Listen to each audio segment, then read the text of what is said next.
तो चलिए आज की इस खास चर्चा में सीधे गोता लगाते हैं। उत्पत्ति का अध्याय 5। पहली नजर में सच कहूं तो ये बस कुछ बहुत ही पुराने नामों और संख्याओं की एक लंबी उबाऊ लिस्ट लग सकता है ना? लेकिन रुकिए, इसके अंदर जो गहराई छुपी है वो वाकई हैरान करने वाली है। ये सिर्फ एक लिस्ट नहीं है, बल्कि मानव गरिमा, पतन की उस भयानक त्रासदी और अंततः छुटकारे की एक बहुत ही पावरफुल कहानी है। असल में ये अध्याय सीधे तौर पर आदम की कहानी को नूह से जोड़ता है और हमें दिखाता है कि पाप और मौत की इस कठोर वास्तविकता के बीच भी ईश्वर की वफादारी कैसे अटूट बनी रहती है।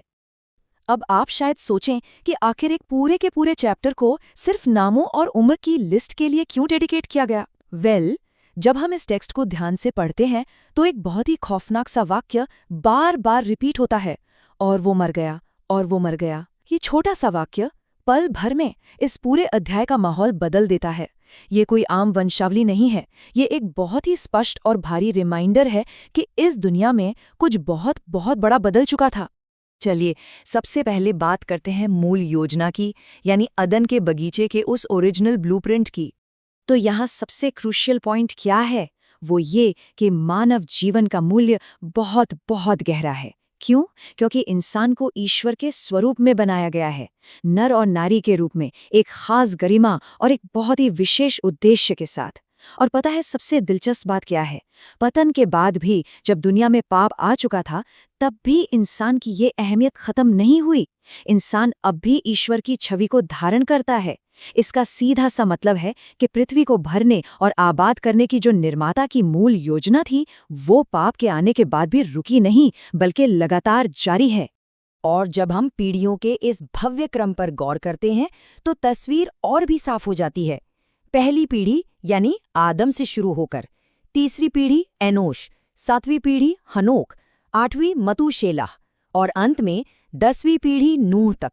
ये सफर साबित करता है कि ये कोई रैंडम नामों की लिस्ट बिल्कुल नहीं है, बल्कि ये एक बहुत ही चुनिंदा, सुरक्षित रखी गई और ईश्वरीय वंशावली है, जिसे घोर अंधकार के उस दौर में भी सहेज कर रखा गया था। अब मजेदार बात तो इन नामों के अर्थ के अंदर छुपी है। इन नामों को डिकोड करने से हमें एक ऐसा फैमिली ट्री मिलता है जिसने उस मुश्किल दौर में भी अपने विश्वास को मजबूती से पकड़े रखा।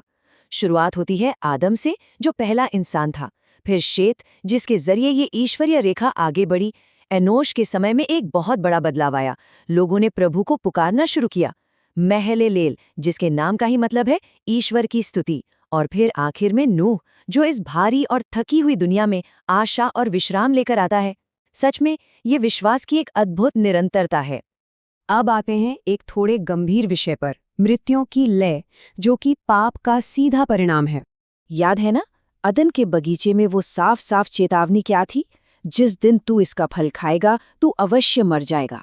वो बार बार दोहराया जाने वाला वाक्य, और वह मर गया, एक बहुत ही भारी ड्रम बीट की तरह काम करता है। यहाँ हमें याद दिलाता है कि मौत ईश्वर की मूल रचना का हिस्सा बिल्कुल नहीं थी। यह कोई प्राकृतिक चीज नहीं है, यह पाप और पतन का एक बेहद भयानक और गंभीर परिणाम है। यह अध्याय इस बात का जीता जागता सबूत है कि पाप ने किस तरह मौत को इस दुनिया में एंट्री दी। लेकिन रुकिए, इस घोर अंधकार में भी प्रकाश की कुछ शानदार किरणें मौजूद हैं। कुछ ऐसे अद्भुत अपवाद, जैसे कि हनोक, या जिन्हें हम इनोक भी कहते हैं। उनका जीवन एक बिल्कुल ही अलग और शानदार अपवाद है। परमेश्वर के साथ चलने का असल मतलब क्या है? इसका मतलब है निर्माता के साथ हर दिन एक बहुत ही गहरी और करीबी संगति में रहना, उसकी आज्ञा मानना, उस पर पूरा भरोसा करना और इस पाप में दुनिया से एकदम अलग हटकर जीना। एनोक के लिए वो डरावना वाक्य और वह मर गया इस्तेमाल ही नहीं हुआ। इसके बजाय लिखा है कि वो लोप हो गया क्योंकि परमेश्वर ने उसे उठा लिया। यह हमें क्या बताता है? यही कि चाहे दुनिया कितनी भी भ्रष्ट क्यों ना हो जाए, परमेश्वर के साथ एक सच्ची और वफादार संगति आज भी पूरी तरह से संभव है। और फिर ये टाइमलाइन हमें एनोक के बेटे मतूशेलह तक ले आती है। और यहाँ जो उम्र दी गई है वो किसी को भी हैरान में डाल दे।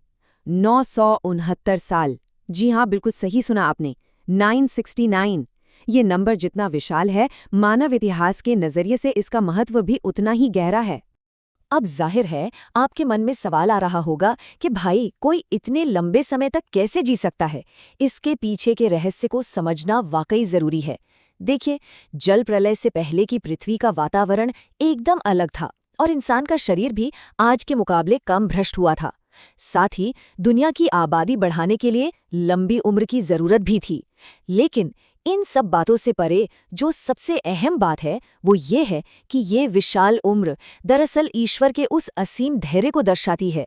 ये दिखाता है कि बाढ़ के उस खौफनाक न्याय को लाने से पहले ईश्वर ने इंसानों को लौटने का कितना लंबा, कितना बड़ा अवसर दिया था। पर यहाँ से कहानी एक नया मोड़ लेती है। विश्राम का वादा, यानी नूह के साथ आने वाली एक नई उम्मीद। लेमेक अपने बेटे नूह के जन्म पर जो भविष्यवाणी करता है वो बहुत ही पावरफुल है। वो कहता है, ये हमारे काम में और हमारे हाथों के परिश्रम में हमें शांति देगा। ये सिर्फ एक खुशपिता के शब्द नहीं है, ये दरअसल उन लोगों की एक गहरी आध्यात्मिक पुकार है जो पाप के श्राप के कारण पूरी तरह से थक चुके हैं और बस थोड़ा विश्राम चाहते हैं। तो नूह का जन्म अपने साथ आशा की एक बहुत ही बड़ी किरण लेकर आता है। उसके नाम का मतलब ही विश्राम और आराम है। वो इस कहानी का वो मुख्य किरदार बन जाता है जिसके जरिए परमेश्वर आगे चलकर पूरी इंसानियत को बचाने वाले हैं।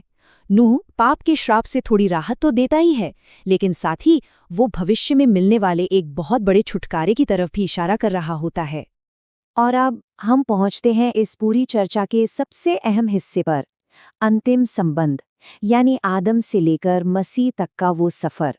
ये पूरी की पूरी वंशावली हमें सिर्फ इतिहास के पन्ने नहीं पढ़ा रही है, बल्कि एक बहुत ही शानदार कंट्रास्ट दिखा रही है। जरा सोचिए, जहां एक तरफ आदम के जरिए इस दुनिया में पाप आया और मौत की एक भयानक शुरुआत हुई, वहीं दूसरी तरफ ये पूरी वंशावली आगे बढ़कर यीशु मसीह की ओर इशारा कर रही है। मसीह जो सच्चा जीवन, असली विश्राम और अंतिम उद्धार लेकर आते हैं। मौत ने आदम के जरिए एंट्री ली जरूर, लेकिन जो सच्ची मुक्ति है वो केवल मसीह के माध्यम से ही आती है।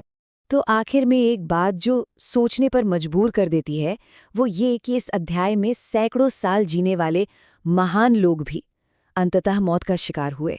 स्तोत्र की पुस्तक भी हमें याद दिलाती है कि अनंत काल के सामने हमारा जीवन बहुत बहुत छोटा है। तो फिर सवाल ये उठता है कि हम अपनी आध्यात्मिक तैयारी कैसे कर रहे हैं।